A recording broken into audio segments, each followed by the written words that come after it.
The meeting of tonight was an important moment to sharing with some very important local experts and the Italian company. As you know, we have many Italian companies, but many of them are not represented in this market. So it was extremely important just to share, to have a feedback which is the local market and which is also the impressions that the Italian company can receive during this moment. Vino 2016 is, as I said before, the most important event in promoting Italian wine in the United States. And there is something that we organize every year, usually in February. February is the best month in starting and promoting Italian wine in the United States. It is the first event that we have in the United States, and after that we have other important events in Europe. Another one is Vinitaly. So the local buyers, the local importer can meet the first time new wines, and they can consolidate, they can know more about the wines that they met for the first time here in the United States, in Italy during the other important event. We decided to select our speaker to have different feedback, in particular to have different sensation about this US market and how the Italian wine can come in this market. You know, now we have many different kind of opportunity to introduce new Italian wine, because we have also the new generation that they have to know also more about the quality of the Italian wine, why the Italian wine is so extraordinary, why they have to decide to drink a glass of wine and not a glass of beer, for example, or why to not drink Italian beer and Italian wine, how to drink Italian beer and Italian wine. You have to teach and to learn how to combine both. So I think the decision to have this moment was related also to this opportunity, this effect. So to teach, to learn, and to give more information about that. I think it's extremely important, especially if we want.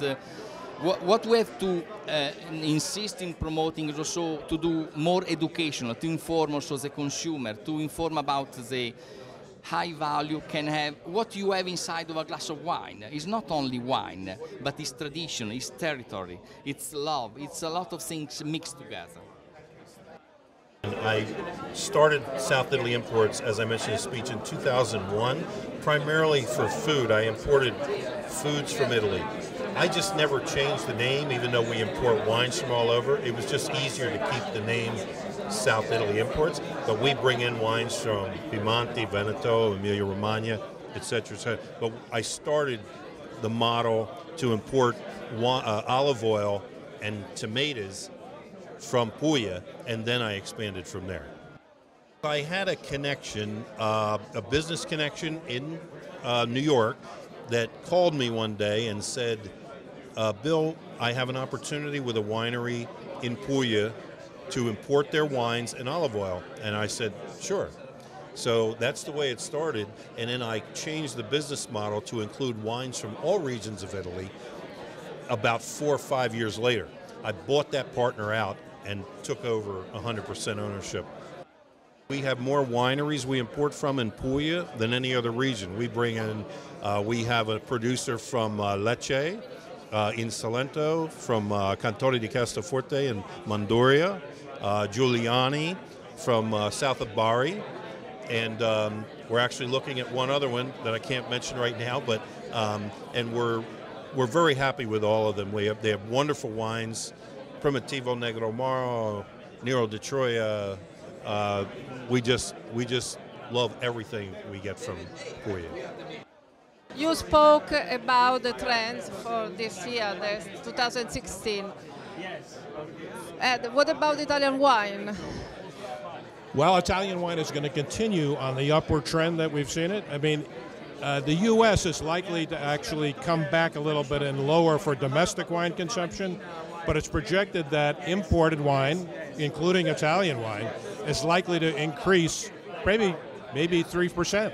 I mean, so it's it's been doing better against French wine and other Australian wines and other wines. So I think that trend is only going to keep going up. Is it difficult to sell wine to people who drink beer?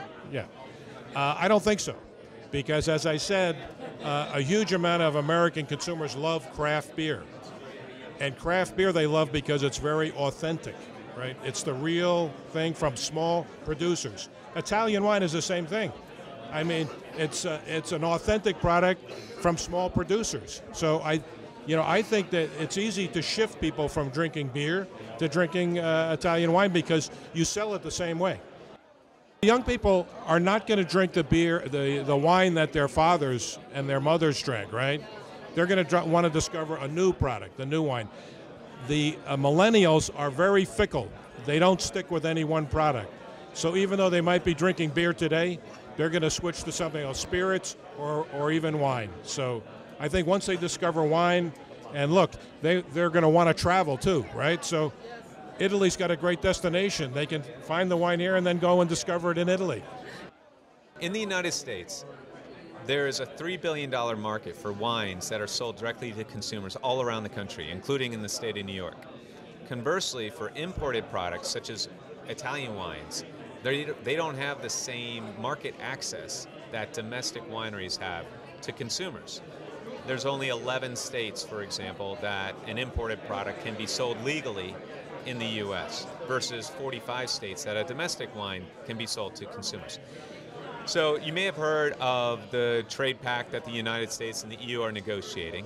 If that passes, one of the issues that the EU continues to place on the table is the issue of leveling the playing field for direct shipping of wine, their wine, to U.S. consumers.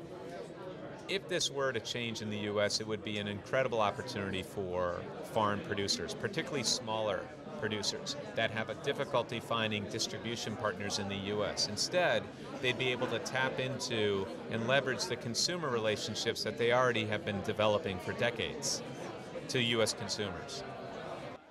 How is it possible to start from one wine and become big? Oh, I was kind of naive, actually. Like I was telling the audience, it wasn't the greatest idea, but importing one wine allowed me to branch into other things and realize that you can't just have one wine. You have to be diversified in your portfolio, and also lowering costs and figuring out how that works. But I tell you, like anybody else, if you start a company on one product, you better have more than one product very shortly. One tip right off the bat, make sure you get paid. It's rule number one in business is you can sell whatever you want to sell. You can have all the best things, but you got to make sure that you get paid. So either you start a business relationship getting paid first 100%, 80% or 50%, but giving away your product over international borders to somebody and not having any money in exchange, they have no blood or sweat, or they have no repercussions. So the number one tip is make sure that the path to getting paid is very clear and laid out. The networking is is probably very crucial. It's what I like to say is qualitative data. So when you're here, you have to make Americans feel special. And how do you make them feel special? Americans love that if they travel overseas and where they're going, is that you invite them to their winery. If you're going to do business, invite them to your small town for a cup of coffee for 2 or 3 hours. If your English isn't very good, then get somebody that their English is better to have a conversation. But connect them to the land. Like I mentioned, we're not farmers. The Italian wineries are the farmers. So if we can go back to connecting to the land, I think that is very important. And networking in that way and building that kind of relationship is crucial.